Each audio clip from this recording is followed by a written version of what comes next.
Hi everybody, Patty Dooley here with Tupperware. Welcome to my Tupperware channel. This is my little part of the world, my little corner where I love to share how I actually use Tupperware products in everyday living. I'm just a normal wife, mother, grandmother, all of that. Things happen, go on, life gets busy. And so there's times when I just really need to have something fast but healthy and for the whole family. So what I like to do is come and show you how I actually use the Tupperware products. I mean, I use them every day, so I just share those things with you. So if you're a first time person here, glad to have you. Click subscribe to my channel, and then you can go back and watch a bunch of other recipes that I've done. And if you're a reoccurring person here, thanks, glad you stopped by. I guess about a week and a half ago or so, my husband was like really sick. I didn't feel well, and it's like no matter what, you still have to cook. Everybody still has to eat. And I had everything for stir fry, but I just did not want to pull out my wok and stand there and cook. And so I thought, well, I wonder, can I do it in the stack cooker? We'll just test this out and see. And to my amazement, my husband, who is not a chicken fan at all, absolutely loved stir fry done in the stack cooker. Now, if you haven't seen the videos before on the stack cooker, this is just like an amazing product. This is meant to be cooked in the microwave from the raw state. Like we'll be doing raw chicken, all of that, everything in here. And it comes with a top that can be turned over and cooked in. It comes with a funnel that you can do cakes, meatloaves, monkey bread, all sorts of stuff in here. I've even done little pull apart pizzas stuff. I'll have to do a video on one of those. And then it comes with a 1 3/4 quart colander, a 1 3/4 quart middle section, and then a 3-quart bottom. Now we're going to be using the bottom, the middle, and the top today. It also comes with some seals that if you're transporting or you're wanting to store the leftovers in the fridge, you can put this on here, store it, take it wherever you need to. But we won't be needing that till later today when I get ready to store it, and then wait till my husband gets home for dinner. But we're going to use these three right here, and we're going to cook in the lid turned over like that. So I thought, I do not buy sweet and sour sauce. I make my own. I have an awesome recipe. I've had it for years, and I don't even remember where I got the recipe, but I use it on a regular basis for all sorts of stuff. So we're going to make our own sweet and sour sauce in here and cook rice and vegetables all at the same time. So in the bottom part, the 3-quart, here we're going to want to put 2 cups of rice. Now you can vary the recipe depending on your size family. I don't recommend trying to do more than 2 cups of rice and water in here when you're stacking like this, because it will hit the bottom if you start going any deeper than that. But if you're just cooking it rice in here, and I may do a video on how to cook regular whole grain rice in the stack cooker, and it turns out amazing every time. But I'm using 2 cups of instant rice today. So I'm going to put 2 cups down here. And last time I tried this out, this is more than enough rice on a normal basis for me and my husband. But since he liked it so much, I had to stop and say, hey, please leave me some rice so I can have some too. And we're going to put to that, we're going to put 2 cups of water. I've got my little measuring bowl over here full of water. Just a touch more. And then I always put just a tiny little bit of salt to my rice. Doesn't have to be much. I'm going to set that there. And then we're just going to make sure that that rice is stirred into the water. And then we're going to set this aside for a few moments. Then we're going to come to the 1 3/4 quart section here. And this is where we're going to do our sweet and sour sauce and our chicken. Now, I will tell you, when I cooked the chicken in the sweet and sour sauce, and it was like tender, flavor, amazing. So my sweet and sour sauce calls for 1 1/2 cups of water. So we're going to use 1, and I'm using the Tupperware measuring cups. These are nice, left-handed, right-handed, doesn't matter. And we're going to get 1 1/2 cups of water in here. And then we're going to put in a 1/4 of a cup of lemon juice. Now I'm going to use my zester here. Usually 2 decent sized lemons is about a 1/4 of a cup, but I want a little bit of lemon zest and a little bit of orange zest. And I will tell you that sweet and sour sauce, when you cook it at home, doesn't turn out pink like it is at Chinese restaurants. But our zester, our lemon zester, lime zester here, comes with a little zester thing on top. And you're just going to want to zest a little bit of the rind. You're not going to want to get down into all the white stuff. And so we're going to zest some of the lemon here.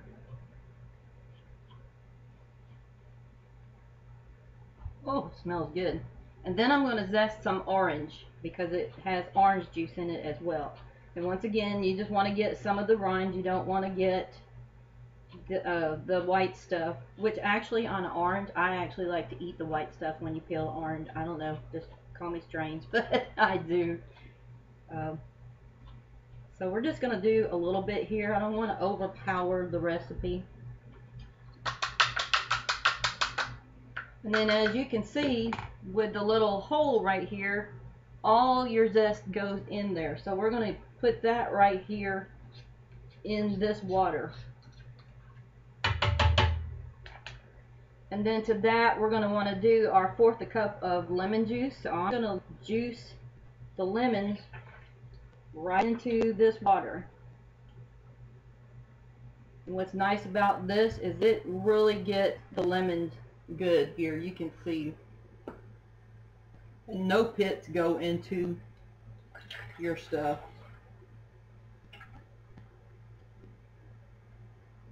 This might be a little bit more than a 1/4 because these lemons seem to be pretty juicy.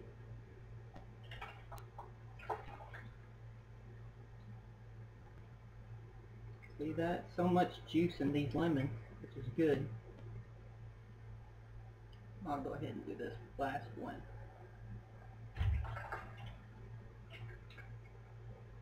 And there we have our lemons zested and juiced right here. And then to that we want a 1/3 of a cup of rice wine vinegar. And I mean, I just love the rice wine vinegar in Asian cooking. So we're going to use our 1/3 of a cup here. If I can find it. There we go.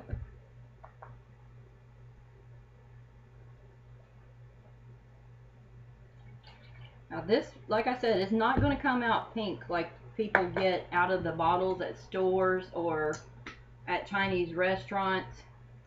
I mean, when you make it yourself, it just doesn't. It's actually a brown color because of Worcestershire sauce and brown sugar. And to this, we're going to add 2 tablespoons of orange juice. Give that a little shake.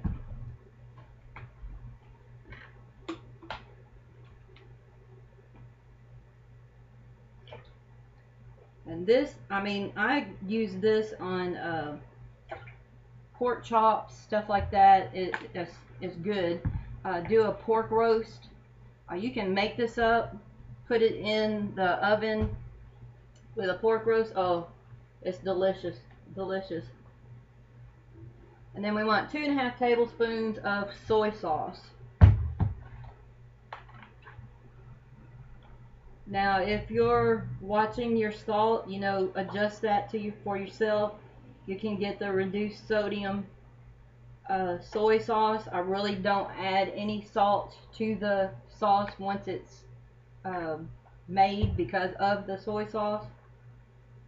And we need a half a tablespoon, 2.5 tablespoons of soy sauce. I'll try to put my recipe for my soy sauce, or my sweet and sour sauce, down in the description when I get done here. Then we want a cup of packed brown sugar. Now, of course, these are my modular mates, and I use these to store everything in. And we're going to want a cup packed, half a cup.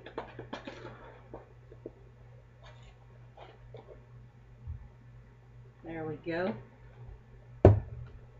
And then we want, what I'm going to do is use my chopping prep, because we want some green onion, we want a piece of ginger, and we want a clove of garlic. So I'm going to put some of this in here, kind of chop it down a little bit. And ginger is kind of fibrous, so, and I mean, you can chop it with a knife, that's fine, but I like using my chopping prep because it works pretty good, and I've got too much in the one spot. Let's take a little bit out. I guess at times you can overload it, and I just did. But okay, we've got that chopped down there, and then I'm going to go back and finish adding those last few pieces in there. And if you don't have the chop and prep, this little thing is so handy.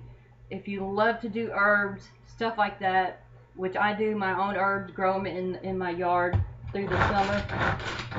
And then I take and chop them, put them in an ice tray with a little bit of olive oil, and freeze them. And I mean, I have it all winter long, so I'll take and freeze my herbs, pop them out of the ice tray, put them into a freezer container, and then when I'm making sauces and things like that through the winter, all I'd have to do is just pop one of those little cubes in the sauce or whatever it is I'm cooking, and we are good to go. So we've got this chopped down. I'm going to dump all of that in here. Like I said, it's just 1 clove of garlic, and then a little, about a half an inch of ginger. You have to judge ginger because ginger adds heat. So if you're not a huge ginger fan, you know, just cut back on the amount of ginger you use. But I will tell you, ginger is what really helps make the flavor of this sauce. And if you don't have fresh ginger, just go ahead and use ground ginger. That'll work. Okay, and then we've got to put in 3 tablespoons of cornstarch, which I already have this measured out here. We're going to pop that in there. And then we're going to whisk this around because you need to break up the cornstarch as it cooks, thicken up. So we have that. And that's our sauce. Now in here I have 2 chicken breasts that I chopped up into little cubes. Now you can use a little more chicken if you want to, depending on the size of your family. That's alright.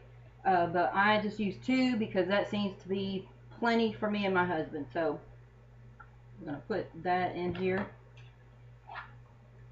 And I'm just putting the meat right in the sauce. It's uncooked.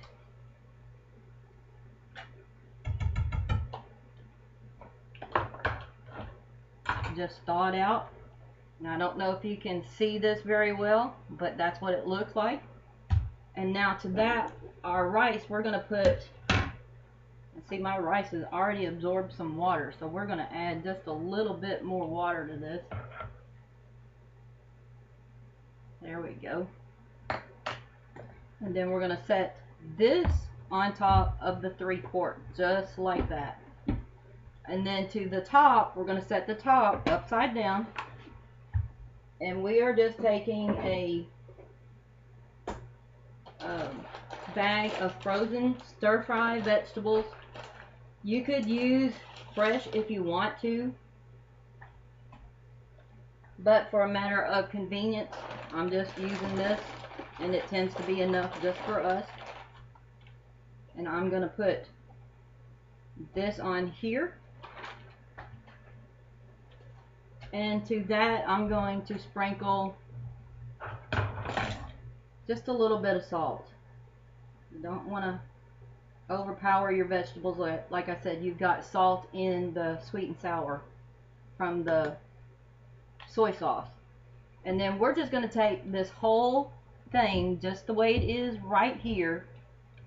The rice is on the bottom, the sauce and the meat's in the middle, the vegetables are on the top. And then we're going to take this and put it in the microwave. I'm going to cook it, for like 10 minutes. I'm going to check it, stir the sauce, and then put it back in for probably another 10 minutes. Really depends on how crispy you want your vegetables as to how long you cook it. Plus you have to make sure that the meat is cooked. So 6-7 minutes per pound of chicken. I think that chicken was maybe a pound. So I'm going to give that 10 minutes, that little extra time for the chicken to cook. And then, thicken the sauce and finish out the vegetables. And so once again, you may have to play with this amount of time on your microwave, because each microwave, power, wattage, all of that is different from other microwaves. Mine is a 1250 watt, so you may have to adjust your time, but that's okay. But as soon as this is done, we will come back and I'll have things cleaned up and you can see just how it turned out. So we will be back in a few minutes. Okay, we're back. I let the stuff cook in the microwave for about 15 minutes, checked it, stirred it, and then let it cook for another 4 or 5 minutes like that, and then set for just a few minutes in the microwave. But here are the vegetables. Ooh, steam. Got steam away from the face. But this is the vegetables, and we're going to test those with a fork. And they still have just a little bit of crunch to them, which is good. I mean, they're tender, but they still have that little bite to it. And then we're going to stir this around, and this is our sauce. And like I said, during about halfway through, check this and stir it around, because the sauce will get thicker because of the cornstarch. And you can check the doneness of the chicken at that time too, and then adjust from there about how much more time you need in the microwave. But there is the chicken in the sauce. I know it's a little bit hard to see. And then we have our rice. The rice has got all the water absorbed and their steam. But I'm going to plate this up for you and just show you. Now you can serve it like this, or you can mix it together however you want to do it, but we just serve it right from here. And so we're going to take and put some of the rice right here on the bottom. I'll spread that out a little bit, and my glasses are still steamed up. And I'm going to take a little bit of the chicken with the sauce and just pour that over there. I wish you could smell this. It smells amazing. And then I'm going to take some of the vegetables and just place them on top. And there you go. You have a stir fry done in the stack cooker in what, 20 minutes? That's easy to do. Like I said, I do have a wok, and I do like to cook in the wok, but this particular day I was just not feeling it. And so I thought, oh, I'm just going to try it in the stack cooker, and it turned out awesome. You can adjust your seasoning from here. Make sure you taste it first before you add any other salt to it. So if you're on a strict salt diet or something like that, you know, you can adjust it from there. But I hope you like this recipe, enjoyed watching it. Just comment, click like, share my recipes. If you're not a subscriber, go ahead and subscribe, because I'll be coming up with other stuff as well. And if at any time you watch my videos, you can always message me or get with me, and I will get you the latest catalog and sales brochure that we have going. You can follow me on Facebook at facebook.com/TW I post things there, have sales, stuff like that all put up there. I even have a private shopping group. If you'd like to be part of that, you can message me, friend me on Facebook, and we'll get together and get you in there. So you guys have a great day. Thank you for watching the video, and like I said, come back soon, because we're going to be doing more great stuff. It's coming up summer. And just a little hint, it's going to be a lot of nice, cute little ice pop recipes. So stay tuned. Have a good day. Bye-bye.